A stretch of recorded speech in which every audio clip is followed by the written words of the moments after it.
Hi, everybody. I'm Brittany Lewis, a breaking news reporter here at Forbes. Joining me now is Andrew Wilson, Deputy Secretary General and Global Policy Director at the ICC. Andrew, thanks so much for joining me. Great to be with you, Brittany. There has been a lot of back and forth in trade talks between the US and the EU in recent days, so I would love to get your input and break it down for us. So let's start with last week. President Trump threatened to escalate the trade war with the European Union. In a social media missive, he suggested a 50% tariff on the European nations starting June 1st. Just a few days later, the president did walk that back. He temporarily paused the tariffs until July 9th. So what are your thoughts on where negotiations stand right now? It's a good question, and I think for many of us, it was a shocking 48-hour, 72-hour period, somewhat unexpected, but I guess we're all now getting used to the art of the deal as applied to global trade policy, right? So this was clearly designed, I think, in retrospect to, as Scott Besson said, I think, over the weekend, light a fire under the Europeans, and it certainly has done that. And I think there is an argument that the European Commission, although it has some challenges, so we shouldn't be unfair, was a little bit slow, at least in relative terms, in coming to the table to negotiate with the US. So I think in that respect, we're now looking at a situation where very clearly, given the depth and the breadth of the economic relationship, I think it's worth around 1.6 trillion US dollars annually. Both sides have a clear rationale for seeking a negotiated agreement, and hopefully that can be achieved by July the 9th. I think the broader context here, though, is somewhat more symbolic, or at least systemic, in that this trading relationship is about more than automotives or pharmaceuticals or cheese or champagne for that matter. It's ultimately the two nations that were the architects of the post-war liberal order, the architects of the global trading system that we have benefited from hugely over the past 70 years. So fracturing in transatlantic trade negotiations, I think, would be symbolically dangerous and potentially systematically destructive. So I think the stakes are high going into the negotiations. Hopefully they can intensify. Hopefully both sides can do so with the aim of securing a trade enhancing deal, and one which sends a strong signal to global business and financial markets.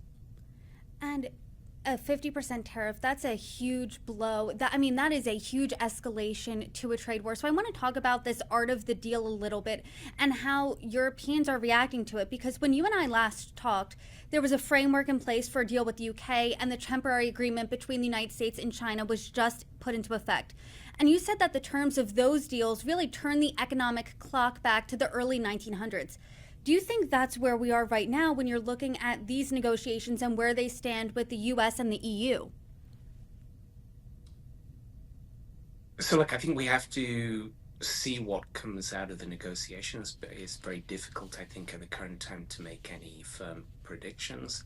I think the point about turning the clock of economic history back to the early 20th century, 1930s, or even 1909, depending on the tariff rate, is coming out of those deals, we're still left with effective US tariffs that are much higher than we've had in any recent time in history, and that will have an economic effect. I think the European Union has made, I think, a legitimate point that they'd like to see the baseline tariff removed and also the threat of sectoral tariffs removed.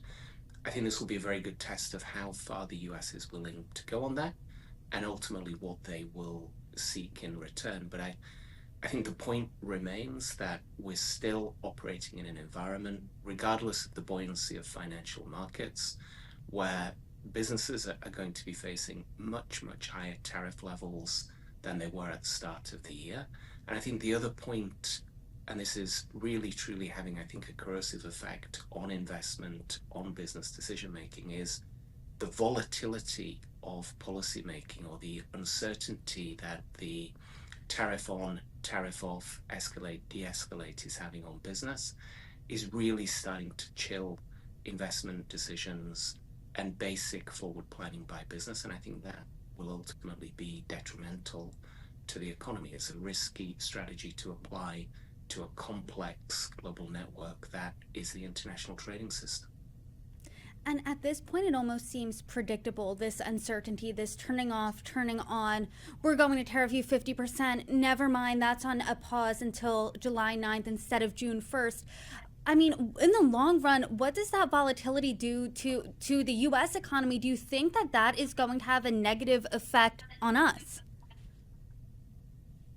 So I think there's an interesting disconnect here between the financial markets and businesses in the real economy. So the financial markets just seem to rebound almost instantly once the tariffs are paused or taken off the table. I think what we're seeing in the real economy is something very different. So what just a few weeks ago, we surveyed 500 businesses in our network, including businesses in the United States. The findings of that I thought were very telling. 70% of those companies said they were being far more cautious in their decision making and investments. 50% said they were having problems doing even basic forward planning. So I think what we're seeing ultimately is an erosion of business confidence in the real economy and a chilling of operational and strategic investment decisions. The US will certainly not be immune from that.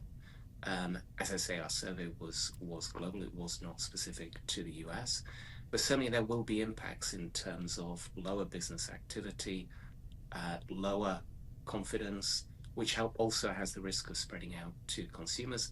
And I thought just a couple of weeks ago, there was some interesting new data from the Philadelphia Fed, which showed that companies, manufacturers in the Philadelphia region are already reporting higher input prices, and they're already starting to increase the prices of the goods that they produce. So in terms of business confidence, business output, investment, job creation, there are huge downside risks, and I think we're already starting to see that very clearly.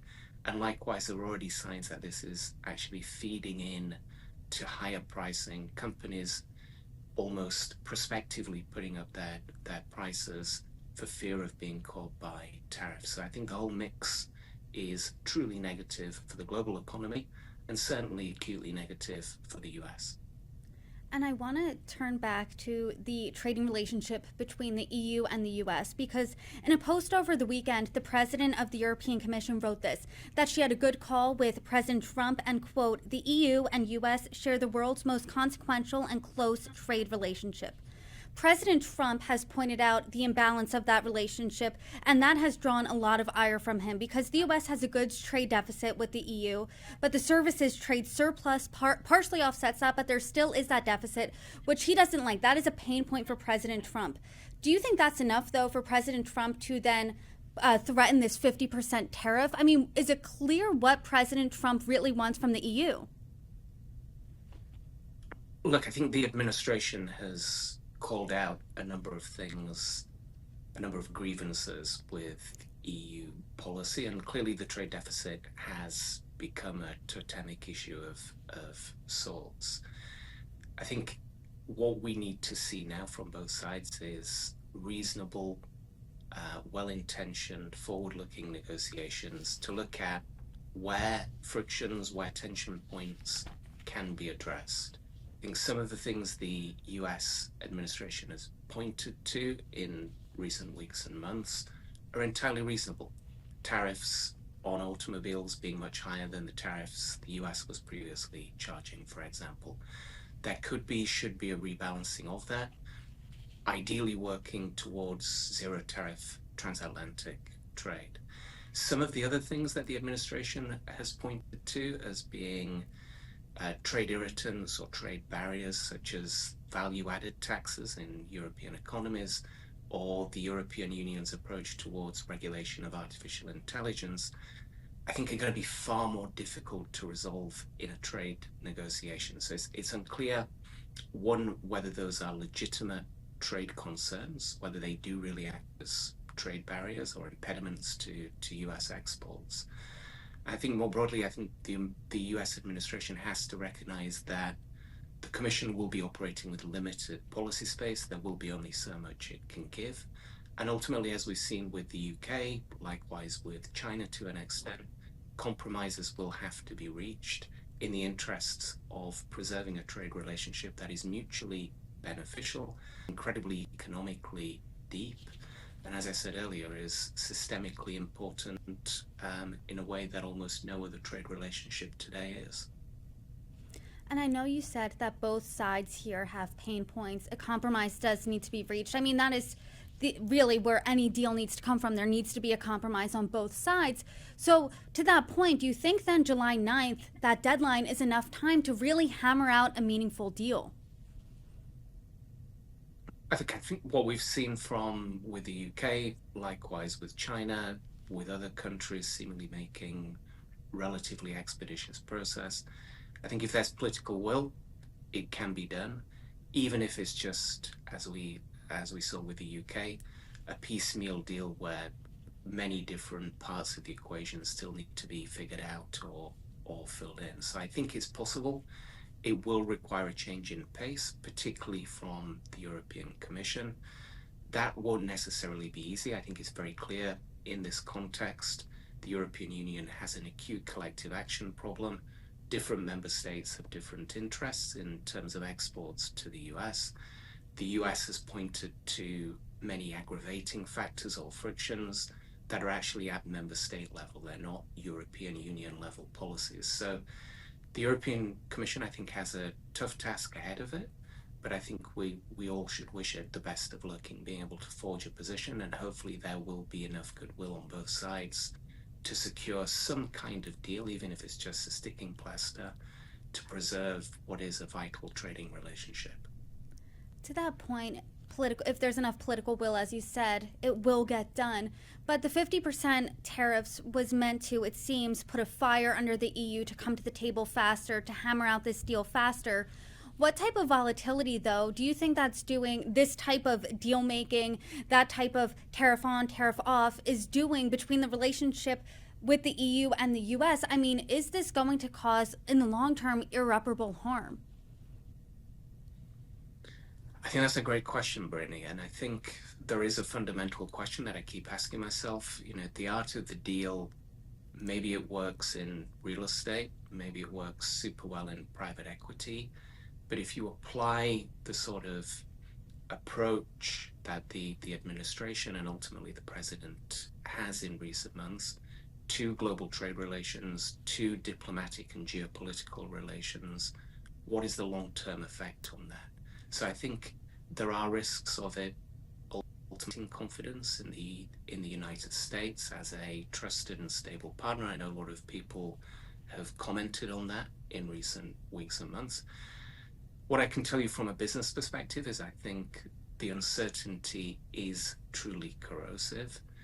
More and more companies are looking outside the US for key export markets. There's almost a scramble that we're seeing in Europe and also in many emerging markets to diversify markets away from the US wherever possible. So I don't think it's necessarily the optimal way of conducting international trade relations, neither diplomatically and certainly not from a business or economic perspective. And most people, I mean, just from a standpoint of psychology, don't like coming to a negotiating table under duress, don't like basically coming to the negotiating table with a gun pointed at their head. I mean, is there a risk for retaliation similarly to what we saw with the trade war between the US and China, where there was that tit for tat, until they got to that temporary agreement?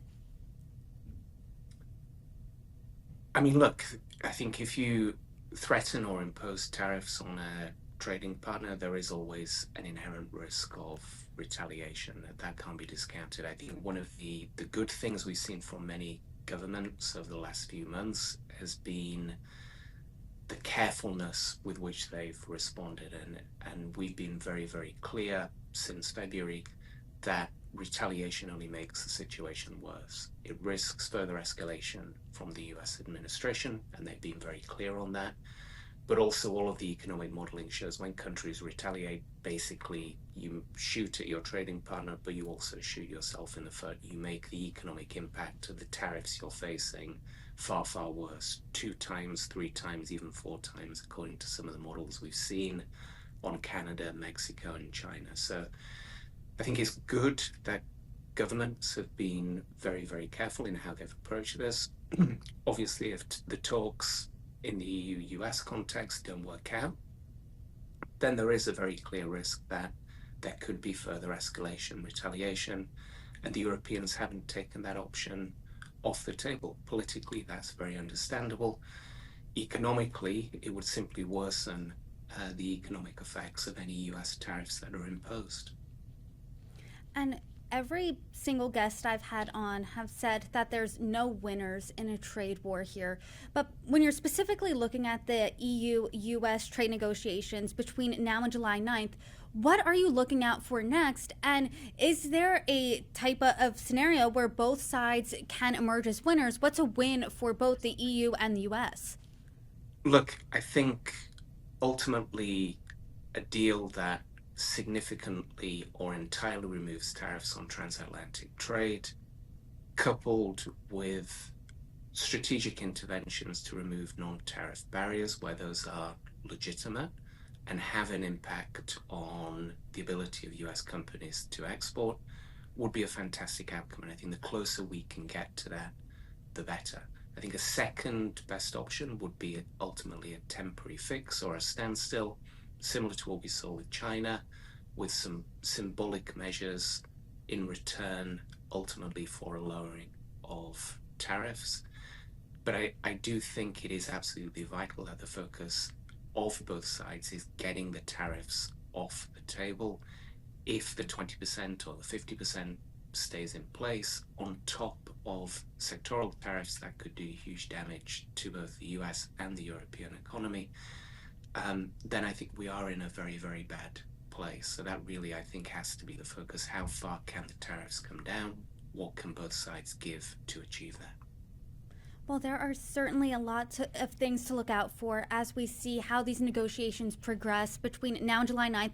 And I hope you come back on and break them down with me. Andrew Wilson, thank you so much for your time. Thank you, Brittany.